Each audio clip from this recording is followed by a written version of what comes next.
This week on FoolCraft 2. Doc, do you have a headache? No freaking clue. Welcome to the FoolCraft 2 recap. I'm your host, Pixel Riffs. Our writer is LoyXP, and we seriously have to thank you for the amazing support on the first day episode. The response to that video was way beyond our expectations, partially thanks to some promotion the show received on Twitter from the fools themselves, for which we are very grateful. So let's keep it up, hit that like button, subscribe if you haven't already, and we'll see you next week. No, wait, that's not how that goes. Brain! You need to think more better. While that's fun and dandy, we should take this opportunity to remind you that this recap does not cover live streams, so bear that in mind. It's worth addressing because the server members have all been streaming quite a lot lately. As VODs tend to go for literal hours, we can't go through all of them, so some things will have to be left off camera. This might explain how Iskall suddenly has a fricking laser attached to his fricking head, which sounds like it will come in handy once the bandits figure out how to fire their guns. We did this, we also collected some applied logistic stuff. And please don't point guns, that's not safe, okay? Thank you. No, not you either. This is kind of creepy. No, I'm not sharing this with you, man. You did not help me out at all. Bandit, stop watching. Stop stalking me, guys. Man, I've got these guys are literally stalkers. Scalda, look into it, please. Thanks. Team Sirius starts with much more humble beginnings when, to prove that he's the mechanical backbone of this team, Rendog assembles a miniature juice factory so they always have something to eat as long as they can squeeze out a fart. Okay, we're actually the best farters on Twitch. That was established in Season 1. Not to be outdone, Scar tinkers up a smeltery for his teammates to get proper tools with. This being Scar, of course, he can't help but detail the bejesus out of it. Now this is looking just as cool as my kills in Battlegrounds. If that's double kill, I wonder what a smeltery looks like when he's cooked up a chicken dinner. But the molten metal suddenly comes out of a completely different end when Stressmonster arrives with a whole herd of the most metal cows you've ever seen. Not entirely sure how that works from a biological perspective. I mean, if molten lava is coming out of a cow's udder. And if that's not brutal enough, two of her cows turn out to be infinity metal cows. And the news of this turns Iskall into a single-person salt factory. No, this cow is an infinity cow, and this cow is what Iskall wants. He wants it badly. Look at that! Oh my god! That is like the best block ever. Rendog swiftly hooks them up to compact milking machines using Ender IO, which means they now have infinite metal. Such engineering would surely bring him out of the fool role, if not for the fact that to make it, he tries to get Ender Pearls from the Nether. It goes pretty much exactly how you would expect. It's not scary at all. I don't hear any sounds of death. I don't see any freaking spiders! That's what I was scared of. Abort mission! Abort! This isn't gonna work. They're in Stress says, I've got a spawner.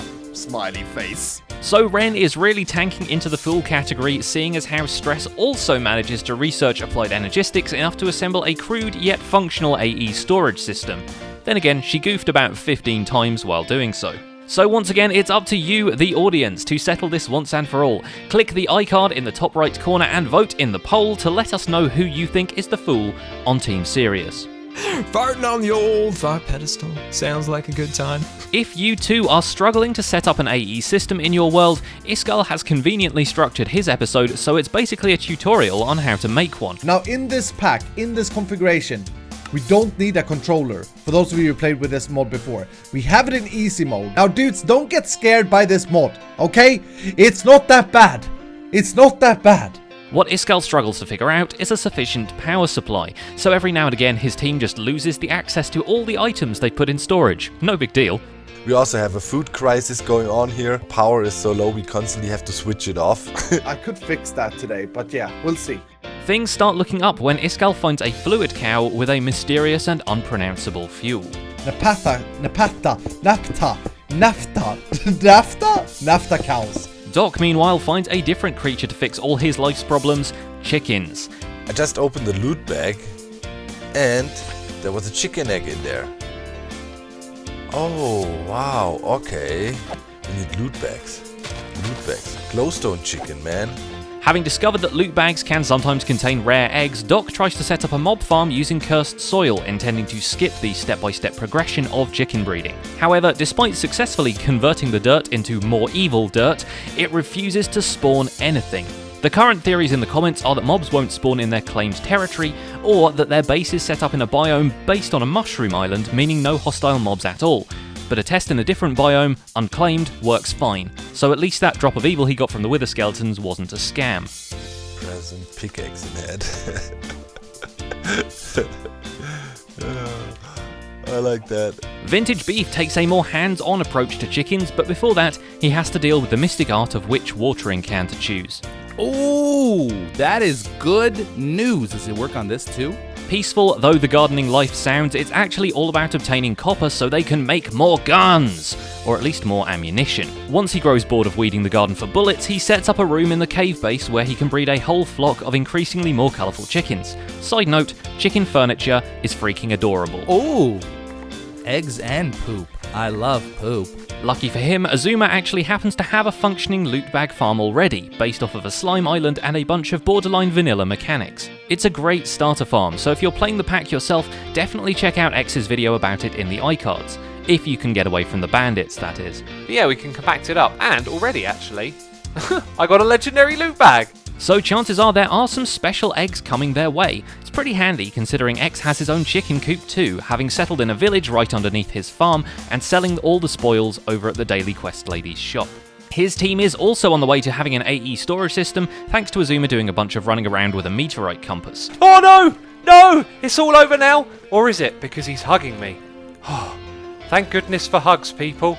It might have been more efficient to force a meteorite compass on FalseSymmetry as well, because she's been doing mostly exploring since the beginning of the server, hitting dungeon after dungeon, structure after structure, breaking chance cubes, and finally finding that sheep, as well as the Pig of Destiny, which Beef released back in episode 2.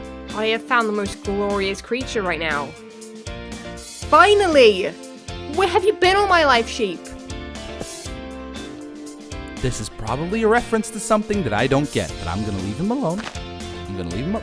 Can I milk him? Can I milk this pig? No. I was just thinking, maybe he can milk this pig. Maybe he's destined to be milked.